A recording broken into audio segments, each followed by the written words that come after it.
Es Hernán Cortés. Me gustaría saber un poco el perfil de Hernán Cortés. ¿Quién era? Yo creo que no está muy explicado. Colón todo el mundo lo tiene muy situado y Hernán Cortés solo nos llega como la parte muy mala, muy diabólica, te diría, ¿no? Como un hombre de la barbarie. Sí, sí. Pero yo quiero entender quién era realmente Hernán Cortés, qué misión tiene y por qué va a donde va y por qué hace lo que hace. ¿Cuánto tiempo dices que tenemos? Lo que tú quieras. Sé que tienes que ir más de aquí un rato, pero tienes todo lo que tú quieras. Es bien interesante el perfil de Hernán Cortés. Nace en 1485 en Medellín. Medellín tiene poquita cosa hoy. Imagínatelo en 1485. Pero lo que tiene de interesante Medellín, que es como un feudo anexo a Trujillo, que es lo que en realidad es la plaza fuerte, ¿no? De esta zona de Extremadura, que es gente de muchísimo trabajo y de muchísimo campo y de muchísima ganadería. Y otra cosa que hay que recordar, Extremadura es donde se quedaron las legiones romanas. Los extremeños son romanos y se les nota a los desgraciados. Lo que los extremeños son capaces de hacer en América es tremendo, es una hazaña formidable. Viene Hernán Cortés de una serie de 4 familias emparentadas por todos lados. Los Cortés, los Monroy, los Pizarro y los Altamirano. Son los que dominan Extremadura. En una época, a ver, hay que ubicarnos un poquito más atrás, ¿no? Tuvimos la Guerra de Sucesión Castellana en la que Isabel se convierte en reina. Y recordemos que Isabel está luchando por el trono contra Alfonso de Portugal, que es el que pretende el trono porque se casa con Juana la Beltraneja, ¿no? Y eso nos lleva a que las familias nobles de la zona de Extremadura tienen muchas de ellas tienen más relación con Portugal que con Castilla, y cuando empieza esta guerra tienen que tomar bando. Bueno, pues los Cortés, los Pizarro, los Monroy y los Altamirano, las 4 familias se pusieron del lado del rey de Portugal. Cuando Isabel gana la guerra y se convierte en reina de Castilla, son familias apestadas. Claro. Entonces esas familias, que eran familias de rancio abolengo y ricas y prósperas y con el favor de la corona, lo pierden todo. Siguen siendo nobles, no hay una venganza de Isabel contra ellos ni nada. No hay venganza, pero no hay premio. Claro. Y ya no te quiero en la corte. Y de aquí yo no voy a tomar ni asesores ni nada. Entonces estás apestado. En ese entorno, el padre de Cortés, Martín Cortés, pues decide que hay que mandar a su hijo a la universidad. A ver si con eso se consigue un mejor futuro del que va a poder tener. Cosa muy rara, Hernán Cortés es hijo único. A ver, hijo único en el siglo XVI es rarísimo. Y no porque se le hayan muerto otros hermanos, solo tuvieron un hijo. Esto nos lleva a otra cosa muy importante. Perdón para los hijos únicos que nos escuchen hoy. Por ejemplo. Bueno, es un niño mimado. ¿Eres un niño mimado? Fíjate, sí. A ver, es que tienes la atención de todos en ti. Claro. Todo el mundo pone la atención en ti. Eso psicológicamente... Estás consentido, es lo que hay. Claro, eso psicológicamente te dice, yo soy el centro del universo. Claro. ¿A que sí? Digo, ya luego cuando maduras, si maduras bien, pues, se te pasa. Sí, ¿no? La tontería. Pero al principio yo soy el centro del universo porque desde que nací así es. Tengo 2 padres y 4 abuelos volcados en mí. Soy el centro de atención y quiero seguirlo siendo. Eso es Hernán Cortés también. Pero en su familia también son parte de la orden, son caballeros de Santiago.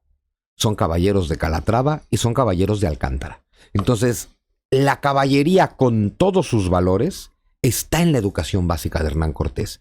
Es un hombre que desde que es niño, por un lado es muy consentido y muy mimado, pero es educado en los valores caballerescos, que en Extremadura eran importantísimos. Lo cual nos dice que es educado, que sabe cabalgar, que sabe equitación, pues, que sabe esgrima, que es un gran guerrero, pero también del lado materno tiene parientes en la Universidad de Salamanca. Razón por la cual van a lograr colocar a Hernán Cortés en Salamanca, que no era fácil ni barato.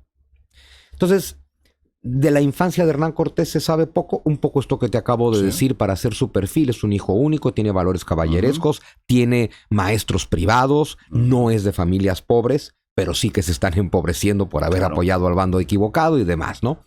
Y por eso es que en 1499, teniendo 14 años, lo logran colocar en Salamanca. A ver, ¿en qué Salamanca estudia Hernán Cortés? Estudia en una Salamanca donde está Antonio de Nebrija. Digo, para que ubiquemos, ¿no? Estamos hablando ya del inicio del gran siglo de oro español, ¿no? Sí. Bueno, justo con Helio Antonio de Nebrija comienza todo.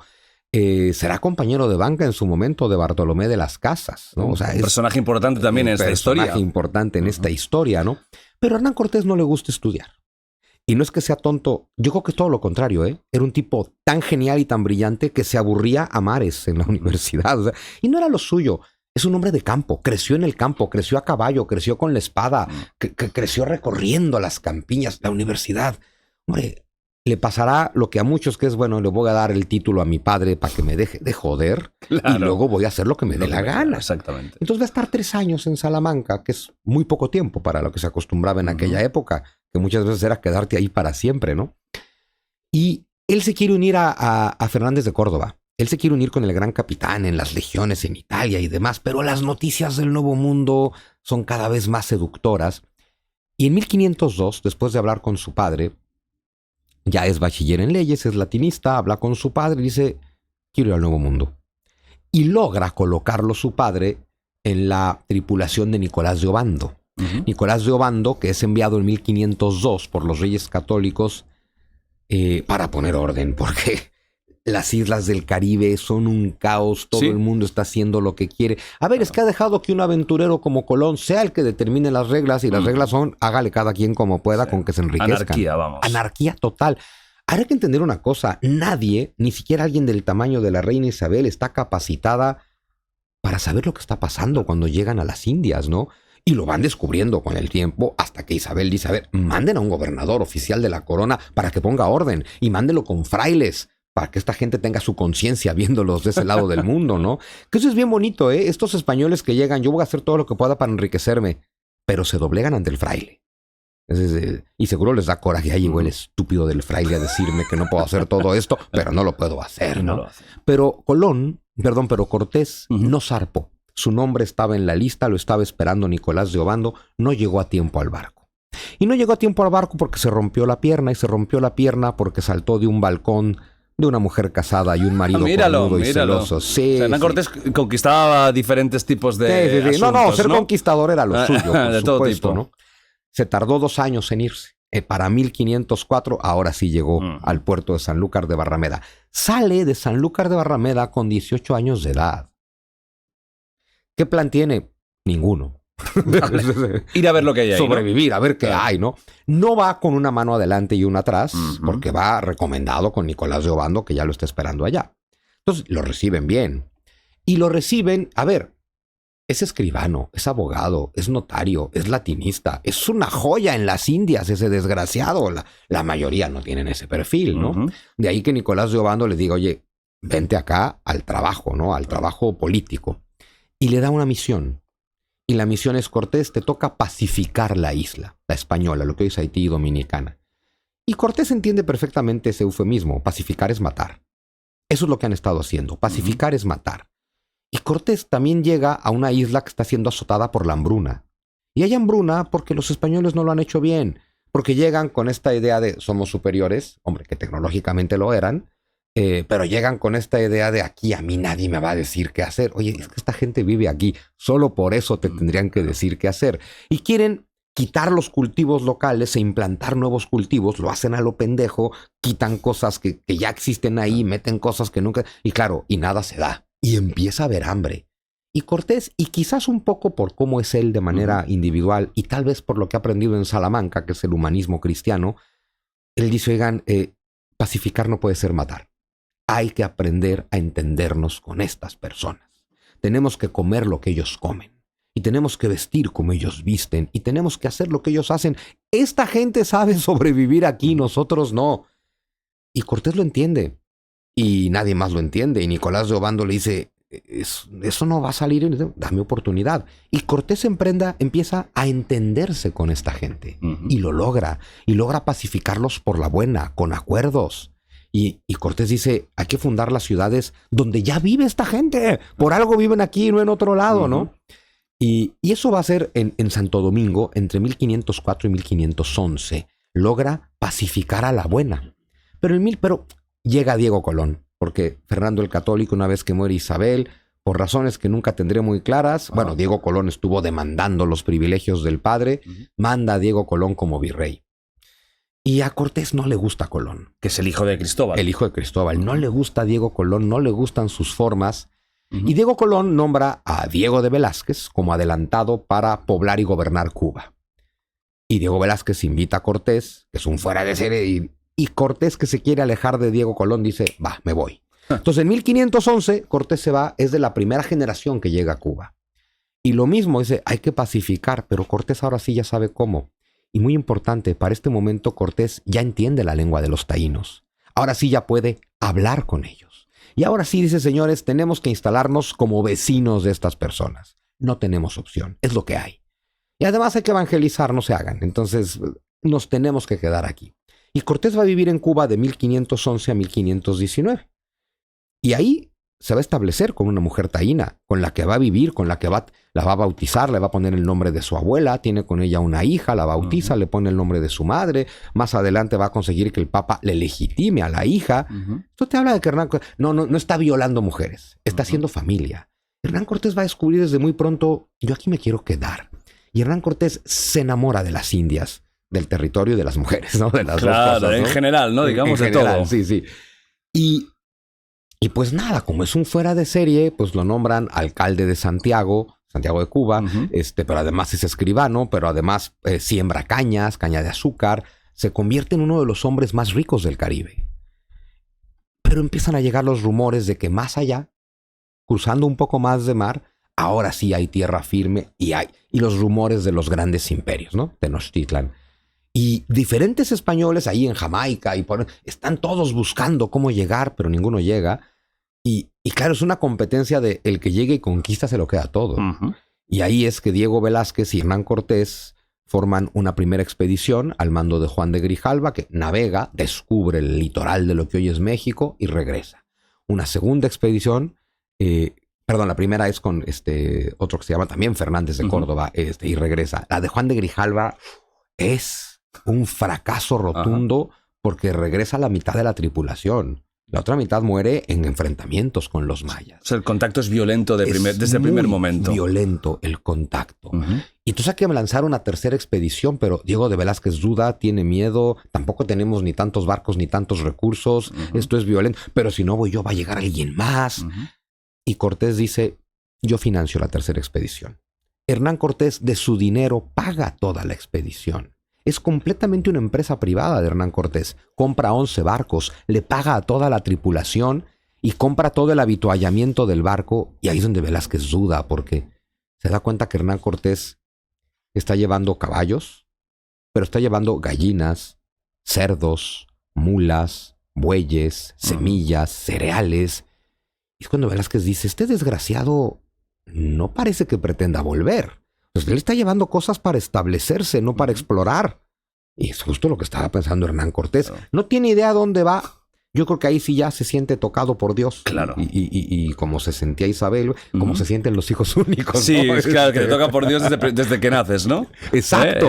Y bueno, pues Cortés se lanza sin saber a dónde, pero teniendo muy claro lo que hice en Santo Domingo y lo que hice en Cuba. Lo puedo hacer en tierra firme, puedo pacificar, puedo entenderme con la gente, puedo establecerme y puedo ser el primero que llegue a ese legendario imperio del que me están hablando. Yo creo que todo eso está detrás de Hernán Cortés. Él, entiendo que prepara todo esto y no prepara una avanzadilla, sino que él mismo va en primera persona hacia estas nuevas tierras, que no saben lo que es, nadie ha ido y ha vuelto para explicar. ¿Dónde es el primer contacto? ¿Dónde llega exactamente y cómo es recibido? Por aquí hay otro tipo de gente, ¿no? Hay una gente más beligerante. Llega a Cozumel, la isla de Cozumel, ahí enfrente de Cancún, ¿no? Ha sido muy inteligente, en esa zona se habla maya. Cortés no lo sabe, no sabe que se habla maya, pues, ni mucho menos sabe hablar maya, pero sí hay pequeño contacto. El Caribe es un mar muy navegable, ¿no? Sí ha habido contacto esporádico entre los mayas de la costa y los taínos de las islas. Sí hay taínos que entienden el maya. Cortés lleva 400 españoles y casi 1000 indios. O sea, más indios que españoles. Claro, pues es que hay más indios que españoles. Claro, es lo que tenía ahí. Es lo que tenía ahí. Pero además, estos indios, con los que él se ha sabido entender, y que algunos de ellos entienden un poco, por lo menos, la lengua de los mayas. Pero es fundamental. Pero no vienen como esclavos, vienen como parte de la tripulación. Sí, vienen como parte de la tripulación. A ver, la parte más baja de la tripulación, pero no vienen como esclavos. Y en Cozumel Cortés tiene el primer gran golpe de suerte. A ver, si algo tenía Hernán Cortés era suerte, ese desgraciado, pero siempre digo que la suerte no es amiga de los pendejos. Exacto. Porque además cuando un pendejo tiene suerte no se entera. Básicamente por pendejo, ¿no? O sea, entonces, Hernán Cortés es brillante y tiene suerte. O providencia, diría San Agustín, y se encuentra con un náufrago.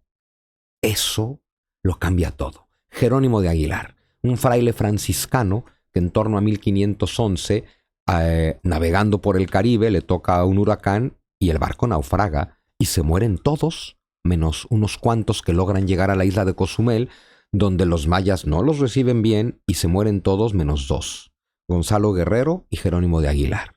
Gonzalo Guerrero se va a adaptar, se va a acabar entendiendo con los mayas, se va a casar con la hija de un señor maya y prácticamente se hace maya, tiene hijas mayas y ya. Pero Jerónimo de Aguilar, tal vez por fe o por desadaptación, él se aferra a la idea de en algún momento me van a rescatar. Y ese momento llega 9 años después. Cortés se entera, porque afortunadamente lleva taínos que mastican un poco de maya, de este náufrago. A ver, no es que esta gente sepa que este náufrago es español, pero se parece a ustedes. Por lógica. ¿no? Pero no es como nosotros y sí que se parece a ustedes. Y Cortés tiene que pagar el rescate de Jerónimo de Aguilar. Pero Jerónimo de Aguilar, que lleva 9 años ahí, habla maya. Ha aprendido el maya y claro, habla español. Entonces habla maya, habla español, pero además de que habla maya, ha entendido un poco la historia, las costumbres. Y ahora Cortés tiene un traductor. Y ahí donde los demás fracasaron porque no podían ni desembarcar porque los atacaban, ahora él tiene un traductor que les dice, estamos en son de paz. Y gracias a eso él puede seguir avanzando. Pero claro, llegan a la zona de Tabasco y ahí el mundo maya se va convirtiendo en el mundo náhuatl. Y ya no se habla maya, se habla náhuatl. Y justo cerca de un poblado llamado Coatzacoalcos, se encuentran con el señor Tapscop, que por eso se llama Tabasco hoy el lugar. Y primero combaten, evidentemente. En estos combates, esta gente entiende, no vale la pena pelear con los españoles. Mejor vamos a comprarles su tema de que vienen en son de paz, ¿no? Y entonces ahí en Tabasco... Porque la diferencia tecnológica era tan grande que era muy difícil para ellos aguantar, ¿no? Resistir el embate. Imposible. Además, pero Cortés hacía una cosa muy inteligente siempre y es desde los barcos disparen cañones. No queremos pelear con esta gente. Y unos cuantos cañonazos tal vez los convencen para decir, ¡ah! No, mejor esto, claro, ni peleamos, ¿no? Y le entregan, hay quien dice 9, hay quien dice 18, hay quien dice 21 esclavas. Como botín. O sea, les entregan tesoros y estas mujeres. Para que hagan con ellas lo que quieran. Uy, los soldados ya están acá. Y Cortés dice, momentito, señores. Ya va un fraile, el padre Olmedo. Dice, padre, bautícelas. Se acabó, señores. Aquí no hay violación. Bautícelas. Y lo más importante, no hay un entramado legal que te diga cómo comportarte con esta gente o si los puedes esclavizar o no. Isabel, antes de morir, había dicho que no, pero tampoco hay un entramado legal propiamente, ¿no? Las leyes de Burgos de 1512 ya empiezan, pero claro, las leyes de Burgos hablan de las islas. Nadie ha llegado a tierra firme. No hay una ley que te diga si puedes o no esclavizar a estas mujeres, pero hay una ley fundamental. Un cristiano no puede esclavizar a otro cristiano. Entonces Hernán Cortés, brillante como es, dice, bautícelas. Ya no pueden ser esclavas. Y mejor aún, como él sí que se quiere quedar, es bautícelas. Ok, ya son cristianas. Señores, hay que casarnos con estas mujeres.